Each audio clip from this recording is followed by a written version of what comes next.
ഈ രൺധീർ ജയ്സ്വാളിന്റെ വിശദീകരണം, അതുപോലെ തന്നെ പ്രധാനമന്ത്രിയുടെ ആദംപൂർ സന്ദർശനം, ഇത് രണ്ടിലൂടെയും പ്രതിപക്ഷം ഉന്നയിച്ച ചോദ്യങ്ങൾക്ക് ഉത്തരമായോ? ഈ രണ്ടിലൂടെയും പ്രതിപക്ഷം ഉന്നയിച്ച ഒറ്റ ചോദ്യങ്ങൾക്കും ഉത്തരമായില്ല എന്ന് മാത്രമല്ല, ഈ രാജ്യത്തെ മുഴുവൻ ആളുകളെയും കബളിപ്പിക്കുന്ന രീതിയിലുള്ള മൻ കി ബാത്ത് മാത്രമാണ് നരേന്ദ്രമോദി നടത്തിയിട്ടുള്ളത്. തോന്നി അതങ്ങനെ വരൂ, അതങ്ങനെ സംഭവിക്കൂ, ഈ ലോകത്തിന്റെ ഒരു പോക്കേ. നമ്മൾ ഓരോ കാര്യങ്ങൾ മനസ്സിലാക്കിയാൽ, നമ്മൾ ഈ രാജ്യത്ത് പഹൽഗാമിൽ തീവ്രവാദികൾ കടന്നു വന്ന് നമ്മുടെ രാജ്യത്തെ 10-26 മനുഷ്യരെ പോയിന്റ് ബ്ലാങ്കിൽ വെടിവെച്ചു കൊന്നപ്പോൾ ഈ രാജ്യത്തെ സൈന്യത്തോടൊപ്പം കേന്ദ്ര സർക്കാരിനോടൊപ്പം ഏത് തീരുമാനത്തിനും ഏതറ്റം വരെയും പൂർണ്ണ പിന്തുണയാണ് കോൺഗ്രസ് ഉൾപ്പെടെയുള്ള പ്രതിപക്ഷ കക്ഷികൾ വാഗ്ദാനം ചെയ്തത്. അതിനോടൊപ്പം നിന്നു. ഒരു സംശയമില്ലല്ലോ, ആർക്കും അത് തള്ളിപ്പറയാൻ പറ്റില്ല. ഇതുപോലെ ഒരു പ്രതിസന്ധി സാഹചര്യത്തിൽ മുൻകാലങ്ങളിൽ കോൺഗ്രസിന്റെ നേതൃത്വത്തിലുള്ള സർക്കാരുകൾക്കൊന്നും ഇത്തരത്തിലുള്ള ഒരു പിന്തുണ കിട്ടിയിട്ടില്ല. പിന്നില്ലാണ്ട് നരേന്ദ്രമോദി ഇന്നലെ രാജ്യത്തെ അഭിസംബോധന ചെയ്തപ്പോൾ നമ്മളൊക്കെ പ്രതീക്ഷിച്ചത് അദ്ദേഹത്തിന്റെ മറുപടിയിൽ കൃത്യമായിട്ടുള്ള കാര്യങ്ങൾ ഉണ്ടാകുമെന്നാണ്.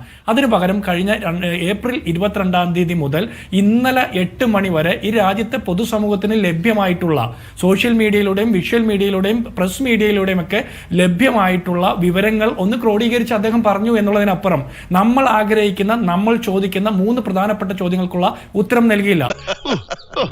മനസ്സിലാക്കി കളഞ്ഞല്ല. പിന്നെ ഒന്ന്, പെഹൽഗാമിൽ എങ്ങനെയാണ് 26 മനുഷ്യർ പോയിന്റ് ബ്ലാങ്കിൽ വെടിയേറ്റ് മരിക്കപ്പെട്ടത്? അവർ എങ്ങനെയാണ് അവിടെ അത്രത്തോളം സുരക്ഷാ വീഴ്ച ഉണ്ടായത്? എങ്ങനെയാണ് സൈന്യത്തിന്റെ അംഗബലം കുറഞ്ഞത്? ആരൊക്കെയാണ് അതിന്റെ ഉത്തരവാദികൾ? അവർക്കെതിരെ എന്ത് നടപടിയെടുത്തു? ആ വെടിവെച്ച് കൊല്ലാൻ വേണ്ടി വന്ന തീവ്രവാദികളെ നമുക്ക് പിടിക്കാൻ കഴിഞ്ഞോ? പൈൻമരക്കാട്ടിൽ ഓടി ഒളിച്ച ആ തീവ്രവാദികളെ എന്തുകൊണ്ട് ഇതുവരെ പിടിക്കാൻ കഴിഞ്ഞില്ല എന്ന് ചോദിച്ചാൽ അതിന്റെ ഉത്തരം സർക്കാർ നൽകേണ്ടതാണ്. ഈ ഓപ്പറേഷൻ സിന്ദൂർ നമ്മുടെ അഭിമാനമാണ്, അതിലൊന്നും ആർക്കും തർക്കമില്ല. ആ പേര് തൊട്ട് അതിന് നമ്മൾ ഉപയോഗിച്ച മാർഗങ്ങൾ, അത്രത്തോളം അളന്നു തൂക്കി നമ്മൾ നടത്തിയ പ്രത്യാക്രമണം, ഇതെല്ലാം നമ്മൾ അംഗീകരിക്കുന്നു. പക്ഷേ അതിന്റെ ഭാഗമായിട്ട് നമുക്കുണ്ടായിട്ടുള്ള ഡിസ്ട്രാക്ഷൻസ് എന്തൊക്കെയാണ് നമ്മൾ അറിയണ്ടേ? നമ്മൾ വലിയ അഭിമാനമായിട്ട് പർച്ചേസ് ചെയ്തിട്ടുള്ള റഫാൽ നഷ്ടപ്പെട്ടു എന്ന് പറയുന്നു. അതിനെക്കുറിച്ച് ഒരു മറുപടിയില്ല. ഞാൻ പറഞ്ഞ പോയിന്റ് എല്ലാം സത്യമല്ലേ ചേട്ടാ? അല്ലേ?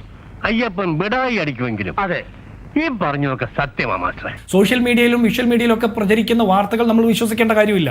പക്ഷെ സൈനിക ഉദ്യോഗസ്ഥരോട് ചോദിക്കുമ്പോൾ അതിന് കൃത്യമായിട്ട് മറുപടി തരാതെ പോകുമ്പോൾ ആ സോഷ്യൽ മീഡിയയിലൂടെയും വിഷ്വൽ മീഡിയയിലൂടെയും ലോകമാകം പ്രചരിക്കുന്ന ആ വാർത്തകൾക്ക് സംശയത്തിന്റെ ബലം നൽകുന്നു എന്നുള്ളതാണ്. അതിനും മറുപടി കിട്ടിയില്ല.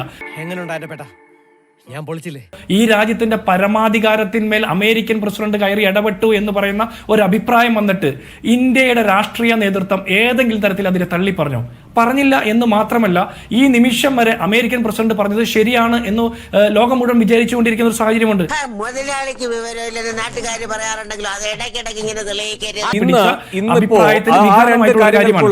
മറുപടിയാണല്ലോ വന്നിരിക്കുന്നത്, അല്ലെങ്കിൽ മറുപടി നൽകാനുള്ള ശ്രമമാണല്ലോ ഉണ്ടായിരിക്കുന്നത്. ഈ രൺധീർ ജയ്സ്വാളിന്റെ മറുപടി 2 വാചകങ്ങൾ ഞാൻ പറയാം. Let me be clear, it was the force of Indian arms that compelled Pakistan to stop its fighting. എന്ന് വെച്ചാൽ ഒരു മധ്യസ്ഥനും അതിലില്ല. എന്താണ് ആ സാഹചര്യം എന്ന് കൃത്യമായി പറയുന്ന ഒറ്റ നീണ്ട വാചകം.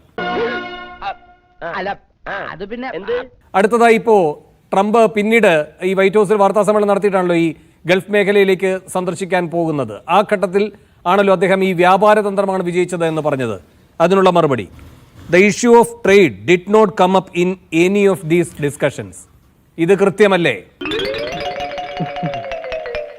ഒറ്റക്കാര്യം കൂടി ചിന്തോ, എന്താണ് ഈ പറയുന്ന ട്രംപ് പറഞ്ഞത്? ട്രംപ് പറഞ്ഞ വാചകങ്ങൾ എന്തായിരുന്നു? മാധ്യമങ്ങൾ അത് റിപ്പോർട്ട് ചെയ്തിട്ടുണ്ട് ഇല്ലേ? ഇങ്ങനെയാണത്: ഞാൻ പറഞ്ഞു, ഞങ്ങൾ ബ്രാക്കറ്റിൽ US, നിങ്ങളുമായി ബ്രാക്കറ്റിൽ ഇന്ത്യയും പാകിസ്ഥാനും ധാരാളം വ്യാപാരം നടത്താൻ പോവുകയാണ്. അതിനാൽ ഇത് നിർത്തുക. നിങ്ങളിത് അവസാനിപ്പിക്കുകയാണെങ്കിൽ നാം വ്യാപാരം ചെയ്യും. നിർത്തുന്നില്ല എങ്കിൽ ഒരു വ്യാപാരവുമില്ല. പൊടുന്നനെ അവർ പറഞ്ഞു, ഞങ്ങൾ നിർത്താം. നീ എവിടെ പരിപാടി അവതരിപ്പിച്ചാലും ഇത് തന്നെയാണല്ലോ നിന്റെ വിധി. ഇന്ന് പലവട്ടമാണ് ഈ ചോദ്യം രൺധീർ ജയ്സ്വാളിന് നേർക്ക് വന്നത്. ഒറ്റ മറുപടിയിൽ എല്ലാം പൊളിഞ്ഞു. എന്താണ്? വാൻസെ മാത്രമാണ് പ്രധാനമന്ത്രി നരേന്ദ്രമോദിയുമായി സംസാരിച്ചിട്ടുള്ളത്. വാൻസെ മാത്രമാണ് സംസാരിച്ചിരിക്കുന്നത് എങ്കിൽ എങ്ങനെയാണ് ട്രംപ് ഇങ്ങനെ പറഞ്ഞു എന്ന് ഈ വെർബാറ്റം മാധ്യമങ്ങൾക്ക് പ്രസിദ്ധീകരിക്കാൻ കഴിയുക? അപ്പൊ ആര് പറയുന്നതാണ് നുണ? പ്രിയ വർക്കേഴ്സ്, നിങ്ങൾ ആരും കരയരുത്. ഇങ്ങനെയുള്ള അപകടങ്ങൾ വരുന്നത് എനിക്ക് വലിയ ഇഷ്ടമാണ്.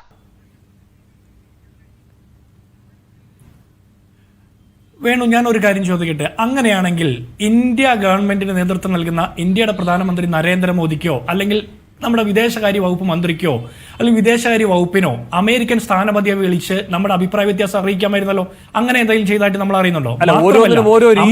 പ്രസിഡന്റ് പറഞ്ഞതിന് ശേഷം ഓരോ രീതികളുണ്ട്, അതത് സമയങ്ങളുമായി ബന്ധപ്പെട്ടാണ്. ഞാൻ പറയട്ടെ, പിന്നെ നാണക്കെടുത്തി. അങ്ങ് ആഗ്രഹിക്കുന്ന രൂപത്തിൽ മറുപടി കൊടുത്തോ ഇല്ലയോ എന്നത് നമ്മുടെ രണ്ടാമത്തെ വിഷയം. ഈ പറയുന്നതിൽ, അതായത് ട്രംപിന്റെ വെർബാറ്റം നമ്മുടെ മുന്നിലുണ്ട്. വാൻസെ വിളിച്ചത് മോദിയെയാണ് എന്ന് വെച്ചാൽ ട്രംപ് മോദി ആശയവിനിമയം നടന്നിട്ടില്ല എന്ന് കേന്ദ്രത്തിന്റെ സ്ഥിരീകരണവുമുണ്ട്. അപ്പോൾ ഇനി ഈ വ്യാപാര നയതന്ത്രമാണ് വിജയിച്ചത് എന്ന ആ അവകാശവാദമെങ്കിലും പൊളിഞ്ഞോ ഇല്ലയോ? പിന്നെ വീണ്ടും നാം ട്രംപിനെ എന്തിനു വിശ്വസിക്കുന്നു ഈ കാര്യത്തിൽ? വല്ല കാര്യമുണ്ടോ? എന്തിനാണ് ഇങ്ങനെ ഇല്ലാന്ന് നടക്കുന്നത്?